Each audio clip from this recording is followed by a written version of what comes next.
The rains, the mud, on stage and backstage with Woodstock Uncensored.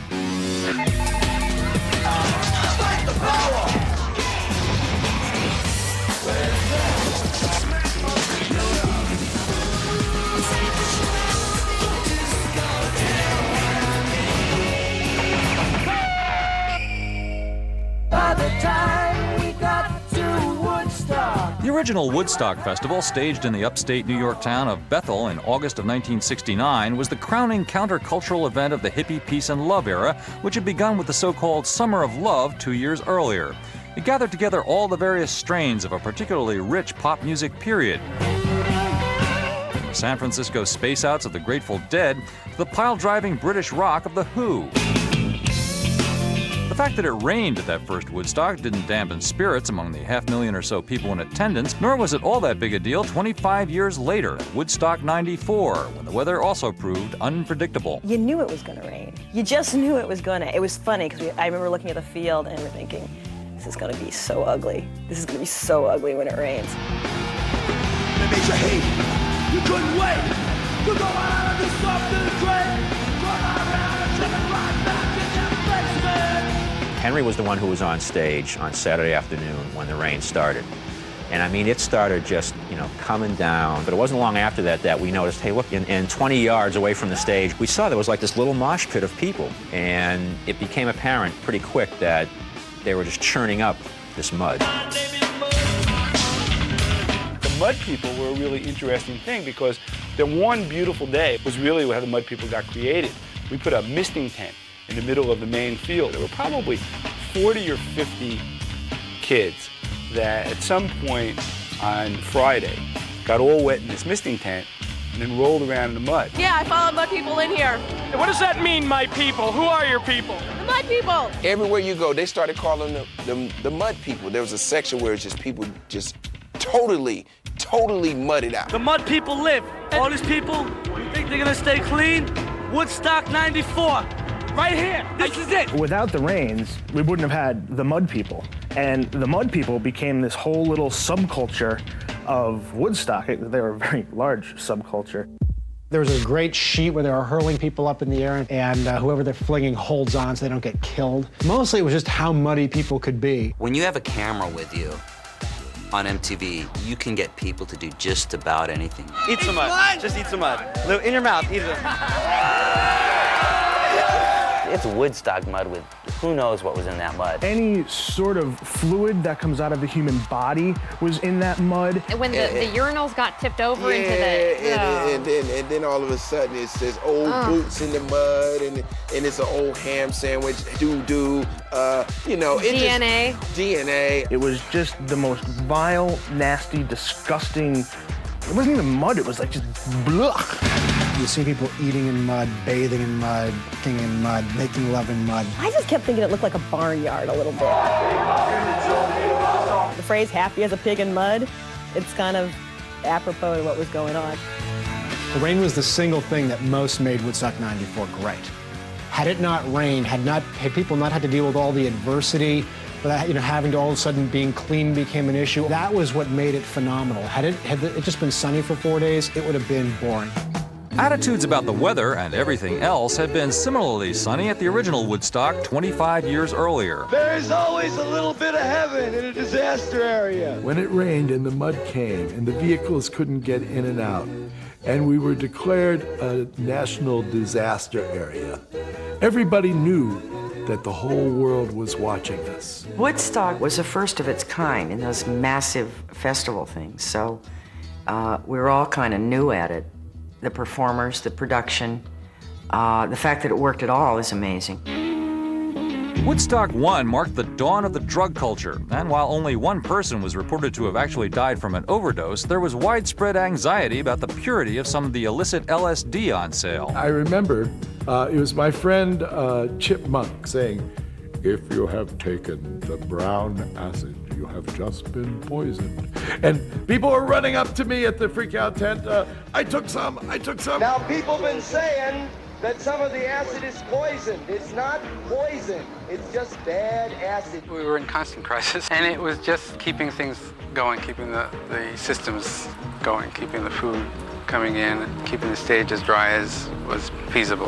When I turned 21 in prison, doing life without parole, no one could steer me right, but Mama tried, Mama tried, Mama tried.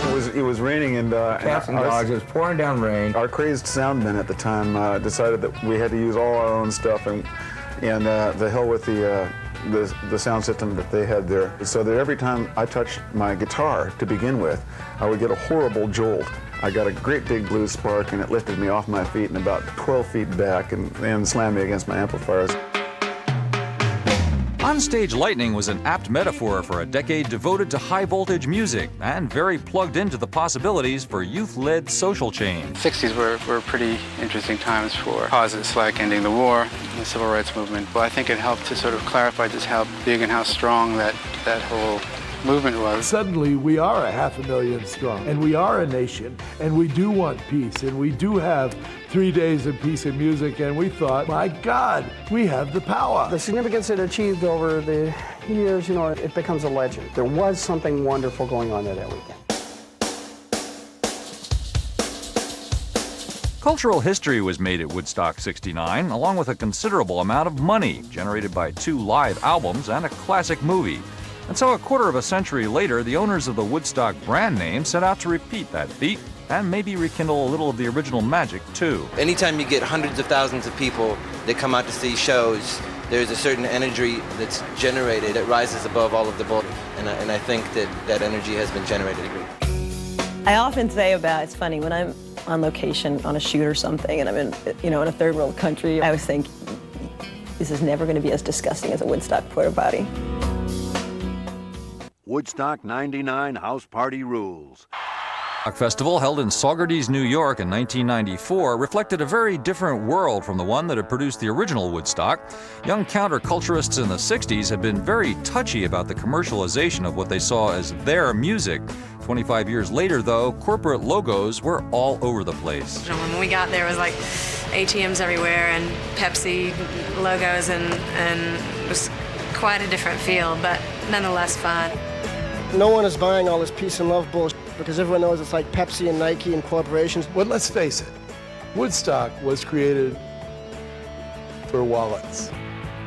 You know, I mean, sure, they wanted to do cool stuff, but they wanted to make some money. Please remove all weapons, drugs, contraband. It ain't getting in here. Ditch it now. There were a million rules at this Woodstock, which was a weird thing. There was no liquor, no cans, can't bring anything in, and people brought anything and everything they could pack on their bodies, but they had these 2 giant tubs at the front gates where they just frisked everybody down. All the fences were intact, all the signs were up, and we were like, 20 minutes. You give them 20 minutes before those things are coming down. When people started storming the gates, people were just walking in with cases of beer on their shoulder, and I think at that point they just had lost control. Those guys paid so much for the tickets, and then everyone else just came in for free. All the locals just walked right in with their beer. We were sitting at home, we were watching MTV, and we were like, man, we should be there. You serious? We should be there. So we said, the heck with it. We got in a car, filled up a tank of gas, grabbed some extra clothes, and we shot down the highway. It's like a city, but there's no real law, I mean, anything could happen here. Despite the fact that it's all in all just another corporate concert, I think that something has happened that has overcome the corporate nature of this concert. One of the more memorable aspects of the first Woodstock Festival was the amount of casual, youthful nudity on display.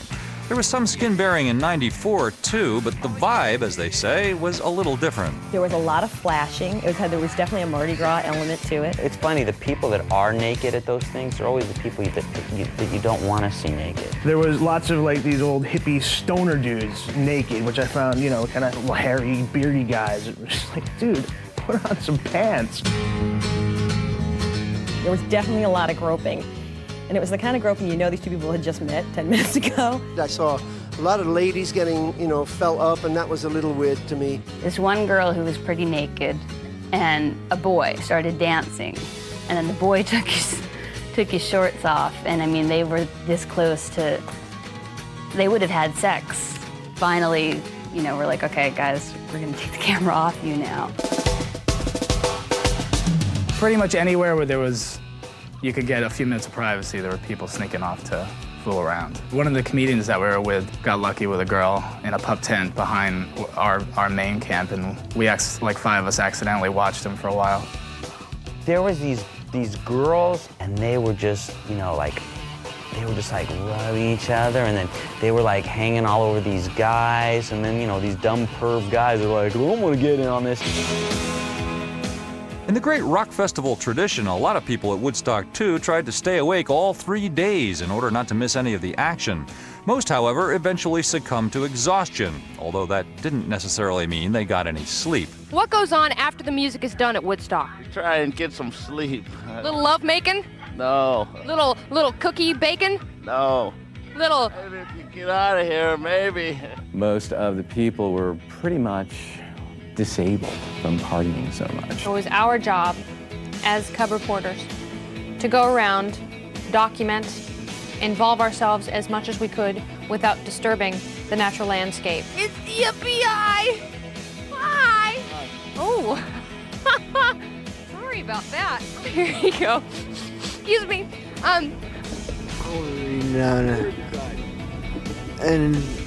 But I'll come wake you up.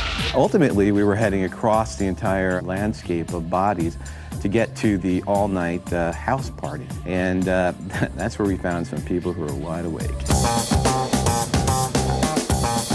you having a good time? Yeah, man. Are you glad you're staying up all night? Yeah, man. Does this whole rave thing bring out your feminine side? What? Are you circumcised? No. I can tell. Let's dance.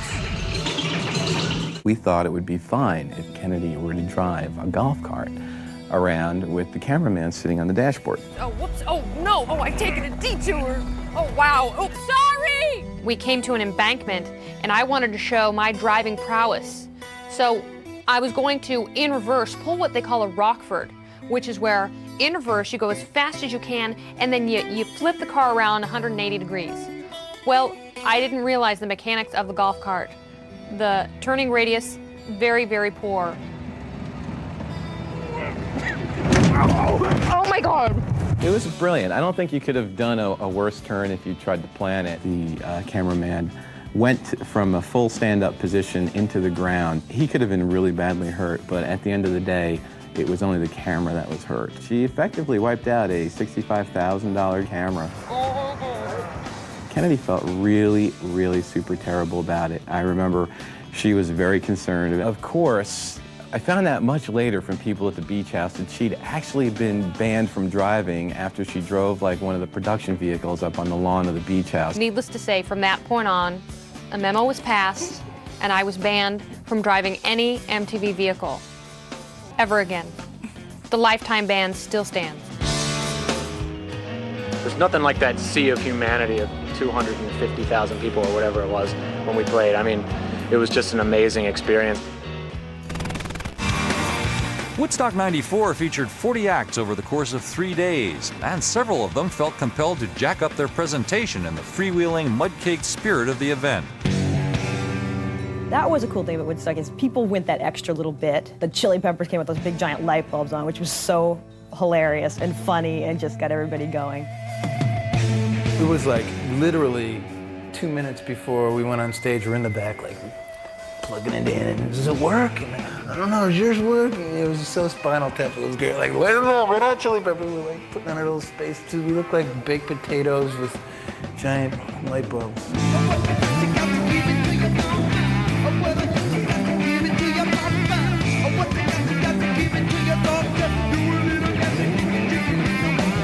The light bulb helmet sounded like a great idea, but in actuality, it was like the most horrible, uncomfortable, like terrible thing I've ever had on my head. I was so uncomfortable and upset about that I didn't even notice that there were people out there. The Metallica performance for me is what set, Woodstock 94 apart from 69. And the moment during the performance was during, Creeping Death, when it comes to the die part of the song. And, there's 250, 300,000 people all at once, fists in the air, just going, die, die, die.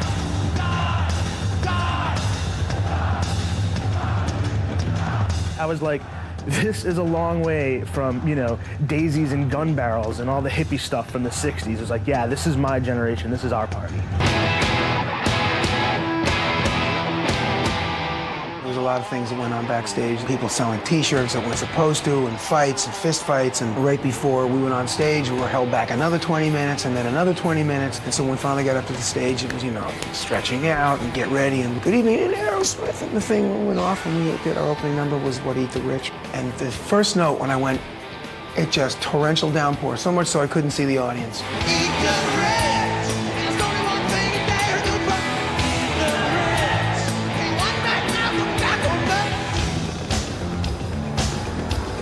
Nine Inch Nails was one of the greatest performances I'd ever seen. Remember they got in a mud fight before they went on stage? I accidentally tripped Danny and pushed his face into the mud, and then he retaliated by body slamming me. And everybody kind of pig-piled, and they were just completely covered, and they went out on stage.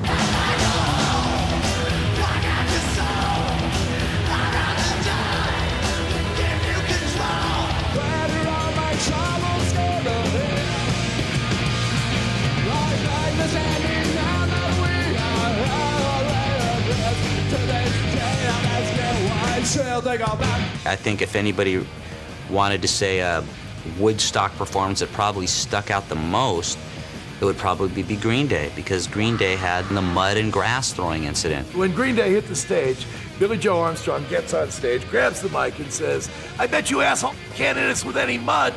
And everybody certainly reached down and grabbed a big handful and threw it at the stage. Everybody is 100 and some odd thousand people, and 2 handfuls, 3, you can plant rutabagas on the stage. I don't think we were actually playing that well, and then the mud started flinging, and, you know, it's like, can't beat them, join them, you know, so I just put my guitar down.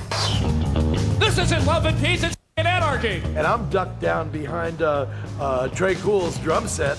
You know, every now and then I'd stick my head up and somebody'd throw a lob of a hunk of mud at me, and once they got me with a rock and I came out as one of the security guys is punching out Mike Dent because he thinks he come out of the mosh pit. I just got tackled and broke some teeth, and I didn't need to be tackled, and that was about it. Left side. Thank God it was me instead of some kid in the crowd. And it was then that I grabbed Mike and suggested that to see my dentist, because you see, this is the famous Rainbow Bridge. Like the first Woodstock Festival, Woodstock 2 also proved a useful venue for jump-starting a career.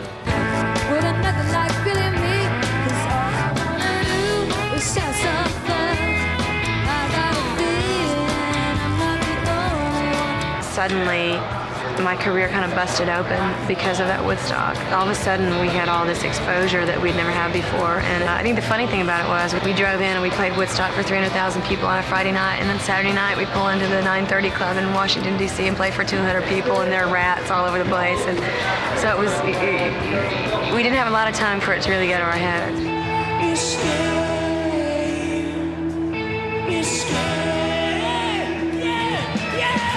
Shannon Hoon, singer Blind Melon, was a very good friend of mine. He was like actually my receptionist for a while. And as people know, Shannon got more and more into drugs. And I hadn't seen him in about probably 6 or 7 months. And I saw him at Woodstock, and he was walking around. And I'm like, Shannon! And he just looked at me and he was like, just walking by. And he was just so completely high on dope. And I knew right then, I'm like, he's gonna die. I was just feeling, man. I was just feeling groovy, baby. Soaking up the vibes. Wow, soaking up the vibes. And she got the sense from him that he was really sort of troubled and sad. So it was really sad. Bye-bye, everybody. Enjoy Woodstock. Blind Melon had little choice but to break up after frontman Shannon Hoon's death in 1996. But a number of acts who graced the stage at Woodstock 2 will be back this year for the festival's 30th anniversary edition. We spent a lot of time touring, preaching to the converted, and so playing Woodstock for us is just an awesome opportunity to go out and play music for a lot of people that maybe aren't believers or maybe don't even know what I do. I've decided to rent an RV for the band, and we're gonna try to party as hard as possible and also see as many bands as possible, because I felt really bad in '94 when I didn't get to see anybody because we had to leave for Europe or something stupid the next day. Given the always rapid turnover in pop music stars, this year's festival in Rome, New York will of course feature a number of Woodstock virgins. I remember 5 years ago, sitting there as a struggling band, watching Woodstock and saying to these guys, we'll never do that. The mudslinging and all that, it was incredible. Looking at that and going, I want to be a part of that, you know what I mean? And to be playing it 5 years later, we're really happy to do this. I hope it turns out, our performance turns out like Trent Reznor's was, you know, like, man, when the mud, I was like crazy, you know, and like Green Day ripped it up there too. I want someone to remember Limp Bizkit came there. I don't want to just go out there and rock it. I'm gonna do something. I'm gonna do something you will not forget. Everybody say shut the f up and we'll stop playing. Okay, 1, 2, 3. Okay, we're done. Goodbye.